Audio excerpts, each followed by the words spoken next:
So for those of you who have watched the channel for a while, you might be familiar with my investments, specifically with GameStop, and how I've been very fortunate to be riding up quite the rise in trend for GME. And I'm not the only one. I mean, there's been a lot of people who got in early back when it was at like $3, $4. And as of the recording of this video, it's just above 20. I saw a video from Roaring Kitty. Those of you who are in the know had quite the reveal on Christmas Day that he was DFV on Wall Street Bets and has made over $1 million in his investments with GameStop. So props to him. Very proud of him for making that. But man, that's risky. That's a true YOLO.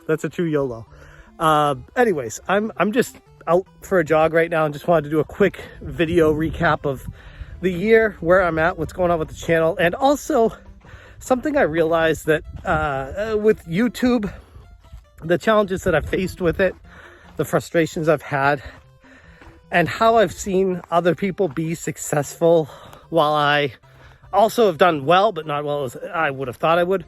And I've come to be at peace with it. And that's because I've realized that YouTube is not so different than the stock market. I hope everybody had an awesome Christmas if you celebrated, or holiday, or Hanukkah, or whatever you celebrate. I hope it was good. 2020 has been a challenging year for a lot of people, to say the least. And I've been very fortunate with the success my YouTube channel has seen this year. And I don't take that for granted. Would I have wanted to see it grow more? Of course I would have. Everybody who does YouTube that wants their channel to grow obviously always wants more. It's never enough, no matter what. But the point of this is I'm happy with the growth. I can't thank you guys enough for just the support, the comments, the likes, the shares. It's been absolutely tremendous.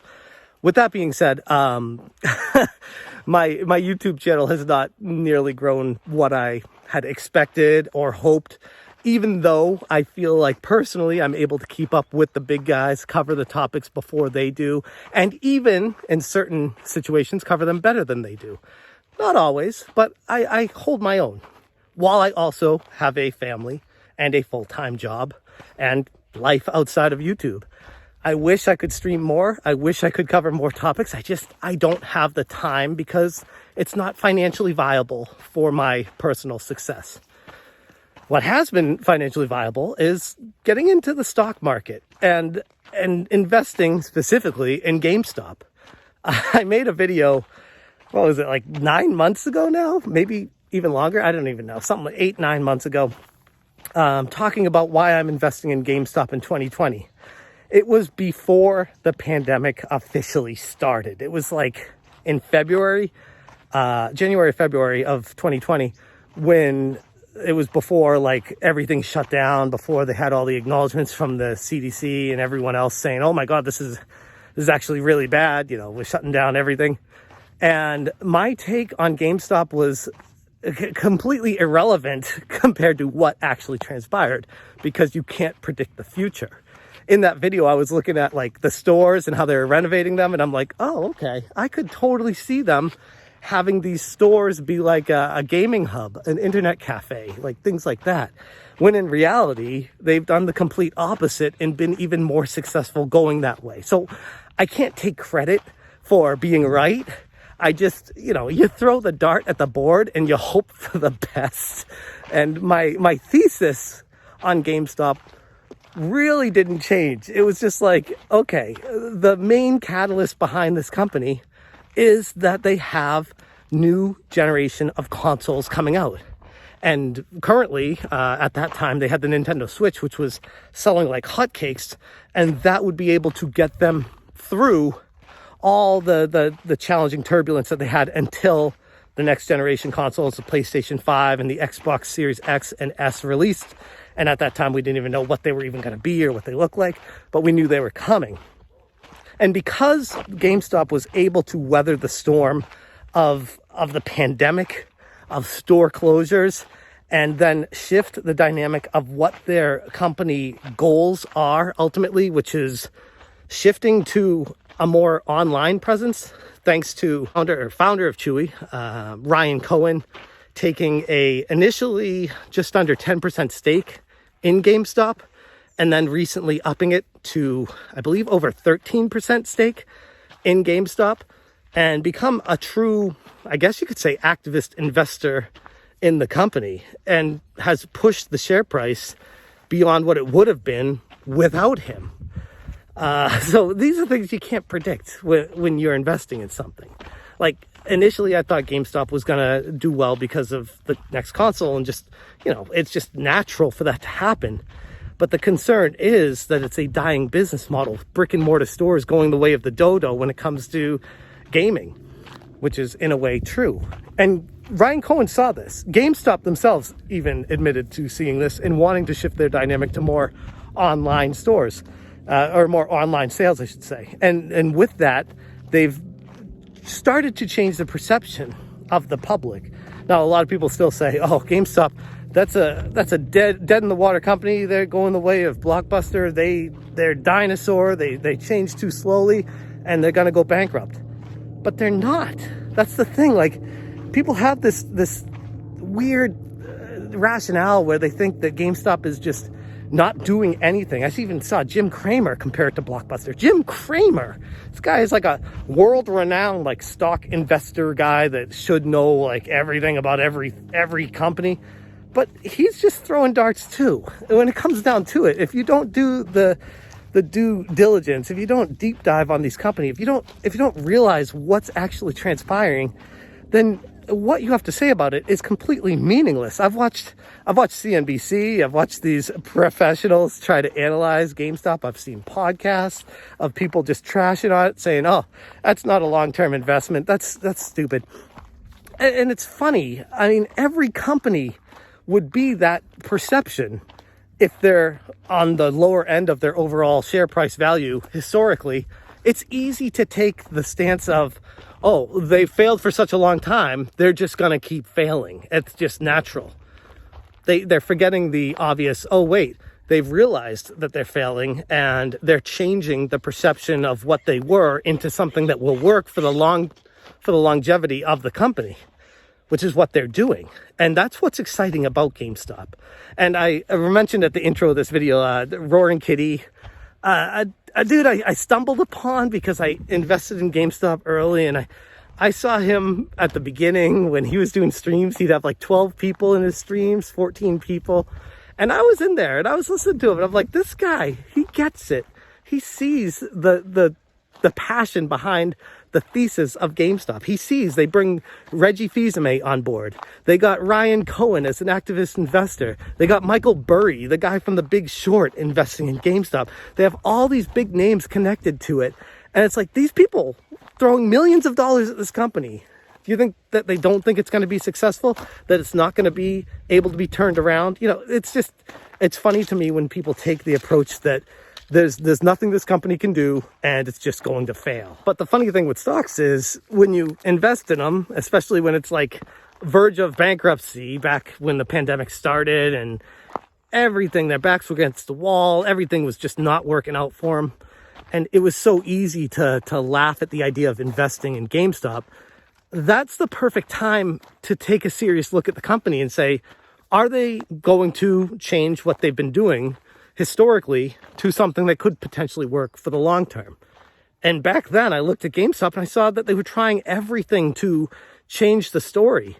And some things worked, some things didn't, but at least they were trying. They weren't just kind of sitting on their hands and hoping that things would just change, like Blockbuster did for a very long time, or Radio Shack, or Lechmere, or Caldor, or Bradley's, or how many companies, Toys R Us, which is coming back now, how many companies have we seen just go bust because they just keep the traditional model over and over and over again, and sales just dwindle and they just don't do anything different? I saw GameStop trying to do something different. So did Roaring Kitty. He had a lot more conviction than I did. He had a true YOLO on what he was doing, but he definitely cared about the company and saw more than what most people did. And when you go back and look at the comments on my I'm investing in GameStop in 2020 video, it's kind of funny in hindsight to see all the negativity and haters, which still, by the way, I still get comments of people hating on it, where I'm like, it's already a 5-bagger. This company, GameStop, has already 5 times its price in less than 8 months. 5 times. So for every $100 you put in, you get $500. Like that's insane. You know, like that kind of growth is exactly what I was hoping for. But it's just funny to see, no matter how successful a dying company is, people will continue to hate on it until the story completely changes. I mean, I'm sure these things happened with Amazon back in the day. Tesla is another one where people just hated on Tesla over and over again until it finally just broke through. And it's so many companies. People just have initial rationale to just hate on a company to the absolute end of all time, and then eventually when they finally turn around and completely change the story and they can't hate on it anymore, then everyone just turns around and says, oh yeah, I totally I see what they're doing now. They changed the story, they're a great company, and yeah, they are successful for these reasons, and yeah, I never doubted them for a second. Like that's what's happening with GameStop right now. And I still think there is a lot of legs on this stock, like a lot. The more I research it, the more I look into it, the more I know about the future of the gaming industry, the more I think there is a long road ahead of success for GameStop. This isn't a one and done, oh, we 5-bagged and now we're going to die. No, it's like they are just starting the revolution of what they're trying to do. And Ryan Cohen coming in, assisting in turning this into a online first company, and having all the options of picking stuff up in store, having it shipped same day to your house, improving the customer service, which is something I said a long time ago too, is one of those things that GameStop absolutely needed to change the perception of, because people just hated on GameStop, including myself, for a long time because their customer service was piss poor. And Ryan Cohen with Chewy.com has some of the best customer service out there, and he wants to bring that branding to GameStop. And I feel like it's such a simple concept, and people try to make more of it than what it is. And it's like, no, they have the catalyst of the next gen consoles. They have the catalyst of switching to online. The only longevity concern I have is like 3 years down the road, 4 years down the road, 5 years down the road. What's going to be the catalyst at that point? But GameStop is shifting to being more of a omni-channel, as they say infinite times in their conference calls, I should say, where they want to present more to the end user than just video games. They already started selling Vizio TVs. They already made an exclusive deal with Microsoft. They're probably going to start selling Surfaces and things like that, like computers. So it's not just strictly video games. And I feel like people keep getting caught up on that. They're like, oh yeah, they get a boom every few years with each generation console, and then they die because they didn't do anything to sustain that, and then they just have to wait until the next boom of next generation consoles. And GameStop's trying to change that. They're trying to change what they sell, so it's not just a boom or bust type season for them. And it's not guaranteed to fix. It's not guaranteed to be able to be done, but at least they're working on it. And I think that's what we need to get to with all of this is understanding that GameStop isn't dead. It's far from it. In fact, it's more powerful than it's ever been in a lot of ways right now with the catalysts that are behind it. And I'm truly excited about the future of GameStop. I really am. And like I said, Roaring Kitty made over $1 million with his YOLO bets on this company. I don't know if he's still in there or not. I'm sure he'll let us know next time he does a live stream on it. But just the fact that an average everyday person could see the potential in a company and just believe and have the conviction to stay true to it through all the noise, ignoring all the hate, ignoring all the people saying it's never going to work, and just staying true to themselves because they believe in it. That's powerful stuff. It doesn't always work that way because, I mean, like I said in my other video too, I invested in THQ because I believed in them. I felt like they were going to turn it around. And I also, a side note, I interviewed Brian Farrell, the CEO of THQ at the time, when I first started my YouTube channel. And I asked him straight up about the turnaround process that they had there. And he's like, Jeff, we were this close. We truly were. It was just, the timing wasn't right and it just didn't work. And when you have a lot of conviction in a company that is at its wit's end, you need a lot of things to come up roses. You need it to work. And if one more wrong thing happened at the point of at the beginning of the pandemic with GameStop, they probably would have gone under. But since they started shifting their model, shifting their business practice, and getting people to believe in the story, it changed a lot of perceptions out there. And I think they are set up for a very exciting future. Very exciting. So that's why I wanted to capture this on video. I could be completely wrong. It could theoretically go belly up next year or even sooner or later from there. But just what I feel right now about this company, it just feels different. And there's something to be said about that. If you guys made it this far in the video, thanks for watching. I'll put a link to my my Robinhood if you guys want to invest in anything. I think I get a free stock and you get a free stock, so that would be cool. But I don't really care. It's like $2 or $3, but whatever. It's cool. It's better than nothing.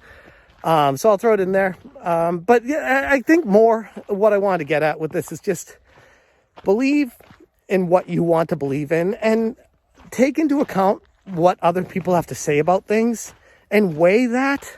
But at the end of the day, you got to make up your own mind. You got to be a true leader. If you're just following the crowd, if you're just being a sheep, if you're just subscribing to other YouTube channels because a bigger channel tells you to subscribe to them instead of watching a channel and making up your own mind, which seems to happen less and less these days, I mean, I'd say take a strong look in the mirror and ask yourself what the hell you're doing on this planet. Anyways, I'm going to leave the video right there. I got to get back to actually running. This is a good excuse to take a break from that. I want to say thank you guys so much for watching. Congrats again, Roaring Kitty, if you watch this. So proud of you, so happy for you, and I'm looking forward to even better days ahead in the future for GameStop and a few other stocks. If you guys like me talking about stocks, maybe I'll talk more about them or even start a second channel for them, because I like talking about them. I think it's interesting. Not always right, but man, if you can hit on a stock, you can hit big on it. I'm going to leave it right there. Thank you guys so much for watching, and as always, you stay smashing. Smash